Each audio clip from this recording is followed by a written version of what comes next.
ইন্তেকালের প্রায় 40 ঘন্টা পর রাসূলুল্লাহ সাল্লাল্লাহু আলাইহি সাল্লামকে দাফন করা হয়। রাসূলুল্লাহ সাল্লাল্লাহু আলাইহি সাল্লাম ইন্তেকাল করেন সোমবার জোহরের আগে।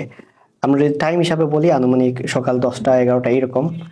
আর ওনাকে দাফন করা হয় বুধবার রাতে, মাঝরাতে বা ফজরের আগে। সেই হিসাবে সময়টা প্রায় ধরা হয় 40 ঘন্টার মতো। তো এই 40 ঘন্টা কি হয় এরকম যদি আমরা লিস্ট করি তাহলে 10টা পয়েন্ট বলা যাবে যে এই 40 ঘন্টা কি হয়েছিল। প্রথমত রাসূলুল্লাহ সাল্লাল্লাহু আলাইহি ওয়াসাল্লাম ইন্তেকালের পর উনি যে আসলে ইন্তেকাল করছেন কিনা এইটা নিয়ে একটা কনফিউশন দেখা দেয়। স্পেশালি অনেক সাহাবী মেনে নিতে পারতেছেন না যে রাসূলুল্লাহ সাল্লাল্লাহু আলাইহি ওয়াসাল্লাম ইন্তেকাল করছেন। ওমর ইবনুল খাত্তাব রাদিয়াল্লাহু আনহু তো বলেই ফেললেন যে যে বলবে রাসূলুল্লাহ সাল্লাল্লাহু আলাইহি ওয়াসাল্লাম ইন্তেকাল করছেন তাকে কতল করা হবে। উনি মসজিদে এই ঘোষণাটা করেন। পরে আবু বকর রাদিয়াল্লাহু আনহু যখন আসেন, উনি একটু দূরে ছিলেন। উনি আসার পর উনি কনফার্ম করলেন যে রাসূলুল্লাহ সাল্লাল্লাহু আলাইহি ওয়াসাল্লামকে উনি দেখতে গেলেন, উনি ওনার কপালে চুমু দিলেন, তারপর কনফার্ম করলেন যে রাসূলুল্লাহ সাল্লাল্লাহু আলাইহি ওয়াসাল্লাম ইন্তেকাল করছেন। তার মানে প্রথমত হলো ডেথ কনফার্মেশন একটা। সেকেন্ড হলো গিয়ে এটার কিছুক্ষণ পর, কয়েক ঘন্টা পর সাকিফায়ে বনু সাইদা নামক একটা জায়গায় মসজিদ থেকে একটু কাছেই ওইখানে একটা মিটিং হয়। সেই মিটিংকে আবু বকর রাদিয়াল্লাহু আনহুকে খলিফা নির্বাচিত করা হয় এবং এইটাকে বলা হয় তাকে উম্মতের উপর অনেক বড় একটা ফিতনা আসতে পারতো। তো এই ফিতনাটা রাসূলুল্লাহ সাল্লাল্লাহু আলাইহি ওয়াসাল্লাম ইন্তেকালের কয়েক ঘন্টা পরের এই ফিতনাটা দূর করা হয় আবু বকর রাদিয়াল্লাহু আনহুকে খলিফা নির্বাচনের মধ্য দিয়ে। তারপরে দুইটা ইভেন্ট গেল। 3 নম্বর হলো রাসূলুল্লাহ সাল্লাল্লাহু আলাইহি ওয়াসাল্লামকে গোসল দিতে হবে। তো স্বাভাবিক যে কেউ ইন্তেকালের পর ওনাকে গোসল দেওয়ার সময় ওনার কাপড় খোলা হয়, তারপর গোসল দেওয়া হয়। তো রাসূলুল্লাহ সাল্লাল্লাহু আলাইহি ওয়াসাল্লামকে গোসল দেওয়ার সময় কিভাবে করা হবে এবং ওনার কাপড় খোলা হবে কিনা এইটা নিয়ে সাহাবীদের মধ্যে একটা কনফিউশন দেখা দেয়। তো সময়টা ধরে নেওয়া হয় আনুমানিক সোমবার ওই দিনই বা মঙ্গলবার ওই দিনই রাতের মধ্যে। তখন আল্লাহ সবাইকে একটা ঘুম পাড়িয়ে দেন, সব সাহাবীদেরকে, এবং ওনারা ঘুমের মধ্যে একটা আওয়াজ শুনতে পান। সেই আওয়াজে বলা হয় যে রাসূলুল্লাহ সাল্লাল্লাহু আলাইহি ওয়াসাল্লামের যে কাপড় পরা অবস্থায় আছে সেই কাপড় পরা অবস্থায় যেন ওনাকে গোসল দেওয়া হয়। অর্থাৎ অন্য সবাইকে যেভাবে গোসল দেওয়া হয় সেভাবে রাসূলুল্লাহ সাল্লাল্লাহু আলাইহি ওয়াসাল্লামকে গোসল দেওয়া হয় নাই, ওনাকে কাপড় পরা অবস্থায় গোসল দেওয়া হয়। রাসূলুল্লাহ সাল্লাল্লাহু আলাইহি ওয়াসাল্লামকে গোসল দেন ওনার চাচাতো ভাই এবং ওনার জামাই আলী ইবনে আবি তালিব রাদিয়াল্লাহু আনহু। 4 নম্বর, রাসূলুল্লাহ সাল্লাল্লাহু আলাইহি ওয়াসাল্লামকে কাফন পরানো। রাসূলুল্লাহ সাল্লাল্লাহু আলাইহি ওয়াসাল্লামকে 3টা ইয়েমেনি কাপড় দিয়ে কাফন পরানো হয় এবং এই ইয়েমেনি কাপড়টা যে জায়গা থেকে আসে সেই জায়গাটার নাম হলো সাহুল নামক একটা অঞ্চল। ওই জায়গাটা থেকেই কাপড়টা আসে। ওইখানের কাপড় দিয়ে রাসূলুল্লাহ সাল্লাল্লাহু আলাইহি ওয়াসাল্লামকে কাফন পরানো। এবার সবচেয়ে ইম্পর্টেন্ট প্রশ্ন, জানাজার নামাজ। রাসূলুল্লাহ সাল্লাল্লাহু আলাইহি ওয়াসাল্লামের জানাজা পড়াবেন কে? এইটা নিয়েও দেখা যায় কিছু কনফিউশন দেখা দেয়। পরবর্তীতে সাহাবীরা সিদ্ধান্ত নেন যে জানাজার নামাজে কোনো ইমাম থাকবেন না, প্রত্যেকেই নিজে নিজে গিয়ে নামাজ পড়বেন। যেমন ধরেন আমরা জামাতে নামাজ মিস হলে আমরা যেমন একা একই নামাজ পড়ি, এরকমই প্রথমে পুরুষরা গিয়ে নামাজ পড়েন, তারপর মহিলারা গিয়ে, তারপর বাচ্চারা গিয়ে, যারা ছোট ছিল তারা গিয়ে নামাজ পড়েন। অর্থাৎ ওই নামাজের কোনো ইমাম ছিলেন না। জানাজার নামাজ প্রত্যেকেই নিজে নিজে গিয়ে জানাজার নামাজ, আমরা যেমন জামাত ছুটলে যেরকম নিজে নিজে নামাজ পড়ি ঠিক তেমনি নিজে নিজে গিয়ে জানাজার নামাজ পড়েন ইমাম স্যার। 6 নম্বর হলো কবর খোঁড়া। তো রাসূলুল্লাহ সাল্লাল্লাহু আলাইহি ওয়াসাল্লামকে তো দাফন করা হবে, কবর খুঁড়তে হবে। তো কোন জায়গায় ওনাকে দাফন করা হবে এটা নিয়ে প্রথমে একটা কনফিউশন দেখা দেয়। কেউ বলেন জান্নাতুল বাকিতে দাফন করা হোক, কেউ বলেন অন্যান্য জায়গায়।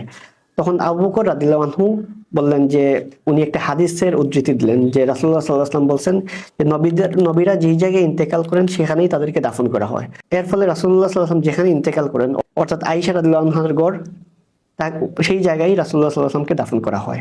7 নম্বর, রাসূলুল্লাহ সাল্লাল্লাহু আলাইহি ওয়াসাল্লামের কবর খুঁড়তে হবে। তো কবর খোঁড়ার জন্য তো ওই সময় মদিনা 2টা ওয়েতে কবর খোঁড়া হতো, 2টা স্টাইলে। তো সবাইকে বলা হলো যে এই যে কবর খোঁড়া হবে, তো এই 2টা স্টাইলে মদিনাতে কবর খোঁড়া হয়। তো এই 2জন সাহাবী কবর খোঁড়েন, একজন এক স্টাইলে আরেকজন আরেক স্টাইলে। তো বলা হলো যে তাহলে 2জনকে খবর দাও, যে আগে আসবে সেই কবর খুঁড়বে। তখন দেখা যায় আবু তালহা আনসারী রাদিয়াল্লাহু আনহু আগে আসেন এবং তিনি রাসূলুল্লাহ সাল্লাল্লাহু আলাইহি ওয়াসাল্লামের কবরটা খোঁড়েন। অতঃপর রাসূলুল্লাহ সাল্লাল্লাহু আলাইহি ওয়াসাল্লামকে দাফন করতে হবে। দাফন করার সময় 4জন সাহাবী কবরে নামেন। সেই 4জন সাহাবী ছিলেন রাসূলুল্লাহ সাল্লাল্লাহু আলাইহি ওয়াসাল্লামের পরিবারের অন্তর্ভুক্ত। এখানে আরেকটা জিনিস বলে রাখা ভালো যে রাসূলুল্লাহ সাল্লাল্লাহু আলাইহি ওয়াসাল্লামকে যে গোসল করা হবে, তো এইটা কে করবেন এইটা নিয়েও তো একটা কনফিউশন হওয়ার কথা। ওই যে আবু বকর রাদিয়াল্লাহু আনহু খলিফা হলেন, খলিফা হওয়ার পর তো উনি অনেকগুলা ডিসিশন, লাস্টে শেষের ডিসিশনটা নিবেন কে? এই জায়গায় হলো খলিফা, উনি আসলে ডিসিশনটা নেবেন। উনি যদি ডিসিশনটা না নিতেন তাহলে একটা বিশৃঙ্খলা দেখা দিত। তো গোসলের ক্ষেত্রেও কিন্তু ডিসিশনটা আবু বকর রাদিয়াল্লাহু আনহু নেন যে রাসূলুল্লাহ সাল্লাল্লাহু আলাইহি ওয়াসাল্লামকে গোসলটা করাবেন, ওনার পৈতৃক সম্পর্কের দিক দিয়ে যারা আছেন তারাই ওনাকে গোসল করাবেন। দাফনের ক্ষেত্রেও কিন্তু এইটা মেনটেন করা হয়।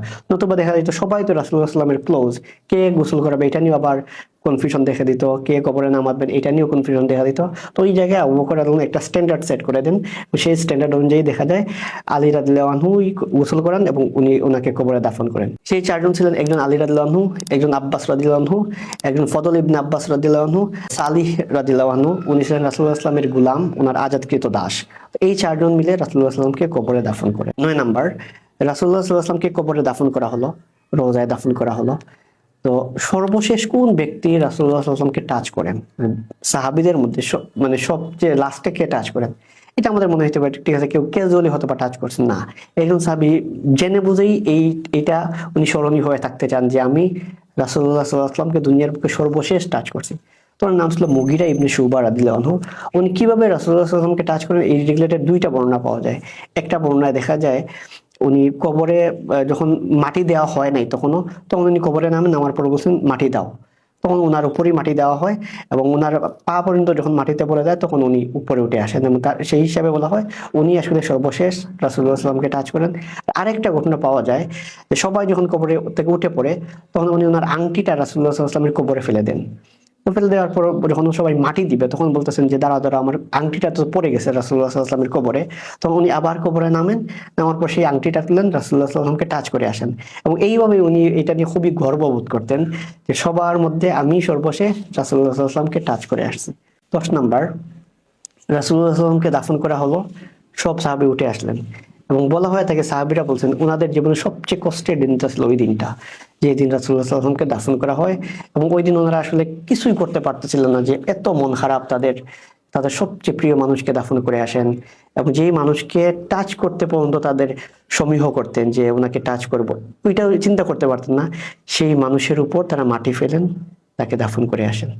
এবং ওনারা যখন ফিরে আসেন তখন ফাতিমা রাদিয়াল্লাহু আনহা রাসূলুল্লাহ সাল্লাল্লাহু আলাইহি ওয়াসাল্লামের মেয়ে, উনি আনাস ইবনে মালিক রাদিয়াল্লাহু আনহুকে জিজ্ঞেস করলেন, ও আনাস তুমি কিভাবে পারলে আমার রাসূলের উপর তুমি মাটি ফেলতে?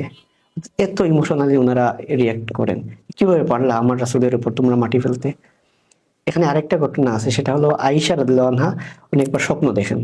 উনি স্বপ্ন দেখেন যে 3টা চাঁদ ওনার কুলের উপর পড়ছে। সেই স্বপ্ন দেখার পর উনি ওনার বাবার কাছে যান যে এই স্বপ্নের ব্যাখ্যাটা কি। তখন ওনার বাবা বলেন কিছুদিন অপেক্ষা করতে। যখন রাসূলুল্লাহ সাল্লাল্লাহু আলাইহি ওয়াসাল্লাম ইন্তেকাল করেন এবং রাসূলুল্লাহ সাল্লাল্লাহু আলাইহি ওয়াসাল্লামকে ওনার ঘরে দাফন করা হয়, তখন আবু বকর রাদিয়াল্লাহু আনহু বলেন যে তুমি যে স্বপ্ন দেখছিলে না, সেই স্বপ্নটা একটা পূরণ হলো। 3টা চাঁদের মধ্যে সর্বোত্তম চাঁদ, সবচেয়ে মানে সেরা চাঁদ, সেটা এখন তোমার ঘরেই দাফন করা হলো। তার মানে প্রথম চাঁদটা ওনার ঘরে পড়ে, ওনার ঘরেই ওনাকে দাফন করা হয়।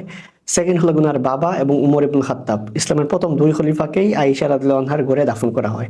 তো উনি যে স্বপ্নটা দেখেন যে 3টা চাঁদ ওনার কুলের উপর পড়ছে, সেই স্বপ্নটা এভাবেই পূরণ হয় যে রাসূলুল্লাহ সাল্লাল্লাহু আলাইহি ওয়াসাল্লামকে ওনার ঘরে দাফন করা হয়, আবু বকর রাদিয়াল্লাহু আনহুকে, উমর রাদিয়াল্লাহু আনহুকে, 3জনকেই ওনার ঘরে দাফন করা হয়। এভাবেই আয়েশা রাদিয়াল্লাহু আনহার স্বপ্নটা পূরণ হয়।